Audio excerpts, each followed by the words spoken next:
ഇവിടെ നാല് പേര് ഒരുമിച്ച് തന്നെ 600 മുഴുവൻ മീനത്ര 1 2 1 600 960.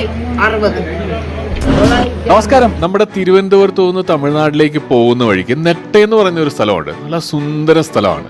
ഇഷ്ടംപോലെ പച്ചപ്പും ഇഷ്ടംപോലെ വാട്ടർ ബോഡീസും ഉള്ള സ്ഥലമാണ്. വെള്ളം ഇങ്ങനെ ഓളം തല്ലുന്ന കാണാനും രസമാണ് അവിടെ നിന്നുകൊണ്ട്. അതിന് ചുറ്റും തന്നെ ഇഷ്ടംപോലെ ഊണുശാലകളുമുണ്ട്. അതിൽ അക്ഷയപാത്രം എന്ന് പറഞ്ഞ ഒരു അമ്മച്ചി നടത്തുന്ന ഊണുശാലയുണ്ട്. വളരെ പ്രശസ്തമാണ്. ഇവിടെ നല്ല ഒന്നാന്തരം നാടൻ ഊണും മീൻ വറുത്തതും അതേപോലെ തന്നെ ചിക്കൻ പെരട്ടും ഒക്കെ കിട്ടും. ഞങ്ങൾ നേരത്തെ തന്നെ ചെന്നതുകൊണ്ട് അവിടെ അമ്മച്ചി പാചകം ചെയ്യുന്ന കാഴ്ചകളും കണ്ടു. അധികം തിരക്ക് കൂടുന്നതിന് മുമ്പ് തന്നെ ഞങ്ങൾക്ക് ഇരുന്ന് ഫുഡ് കഴിക്കാൻ പറ്റുകയും ചെയ്തു കേട്ടോ. അല്ലെന്നുണ്ടെങ്കിൽ ഒരു 12 മണി 12:30 ഒക്കെ ആകുമ്പോഴത്തേന് നല്ല തിരക്കാണ്. നല്ല ക്യൂ നിന്ന് നല്ല ഒന്നാന്തരം നാടൻ രുചികളാണ്. പച്ചക്കറി